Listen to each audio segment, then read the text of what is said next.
In this episode of the Encounter Report, 4 Moon Watchers ready themselves for Golden Sun Dark Dawn.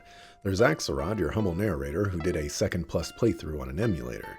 Joining him is Alessandri, who did a not blind playthrough on the Nintendo DS, Avian, who did a not blind playthrough on an emulator, and Deolite, who did a semi-blind playthrough on the Nintendo DS.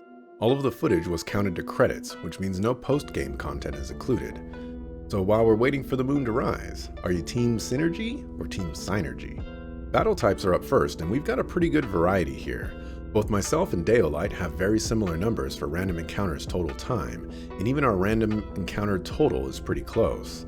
This is likely due to both of us having lower encounter rate in the first half of the game, where it felt like a lottery on how frequent encounters would be. Alessandri sports the highest encounter numbers of everyone, while Avian has the highest times for random encounters despite having a significant amount less than Alessandri.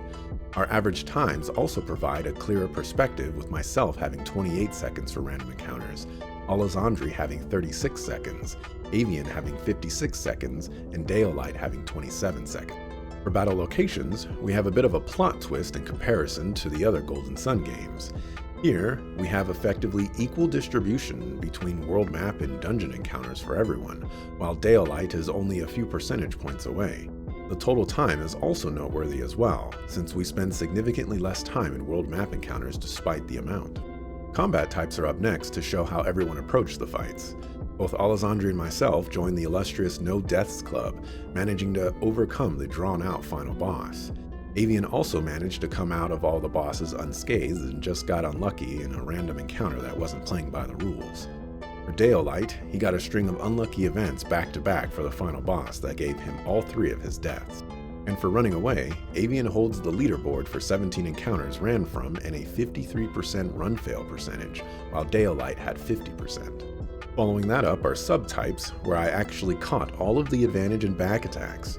Then again, when looking at these numbers, maybe I didn't miss as many as I thought in the previous games because the numbers are actually pretty low. This seems to be consistent with the franchise at large and is a little surprising.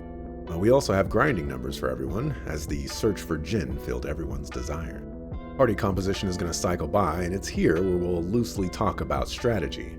For myself, I rocked the original party of Matthew, Karis, Tyrell, and Reef with matching Jin to their element. Alessandri used Sveta, Matthew, Iolio, and Karis with the same Jin setup. Deolite's main party was Matthew, Karis, Tyrell, and Reef, and again, standard Jin setup. Avian, on the other hand, had a very unique approach. For the vast majority of the game, she utilized the same standard party of Reef, Tyrell, Karis, and Matthew. There were some various experiments sprinkled in, but then on the final 74 encounters of the game, she completely swapped her party to Amiti, Sveta, Iolio, and Himi. Not only was this team significantly weaker, but they were underleveled and undergeared as well.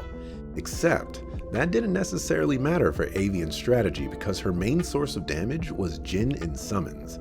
While I didn't track specific Jin usage, I'd go out on a limb and say Avian drastically beats out not only myself, Alessandri, and Deolite's usage, but also if you combine our numbers. In fact, for summons, Avian used them for 77 encounters, while I had 13, Alessandri 20, and Deolite at 24. And to add even more complexity to her strategy, she utilized very low amounts of synergy in battle, and every character had a mixture of 1 to 3 of each type of Jin element. In fact, outside of Deolite's summon blitz for a 9-minute 12-second victory, I think Avian had the easiest time amongst all of us on the final boss. Super cool to see such a drastic departure from typical strategies, and even cooler to see how successful it was for the final stretch.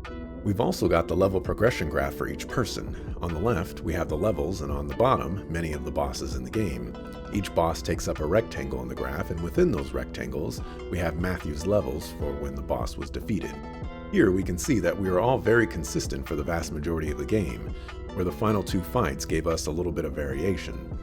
Leading up to the final dungeon, Alessandri was firmly in the lead, and that lead got even bigger when he beat the Star Magician optional boss at level 44.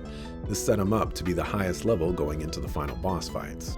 Avian's circumstances are a little weird in that while Matthew was level 40, the highest level in the group was Himi at 43 due to the composition switch up.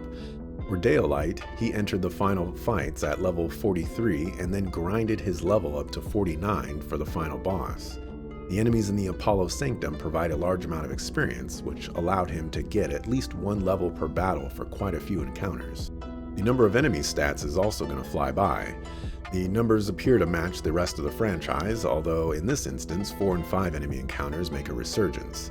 It's also interesting that for everyone, the average time is lower for 2 enemy encounters in comparison to 1 enemy encounter specifically, but also all of them. We will also get a quick look at chapter data. Here I've sectioned off the game when the Eclipse event occurs and the encounters appear in Belinsk, which is shortly before getting on the boat. And to wrap everything up, here are the final combined stats.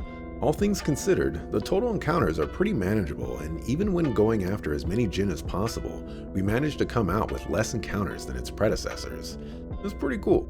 And that's the Golden Sun Dark Dawn Encounter Report. I hope you visit everyone's channels and social media to praise them for all this wonderful data. With another report done, I suppose we've pressed our last smile, happy face, sad face, and angry face reaction button. Thanks for watching, appreciate it, see you on the next video.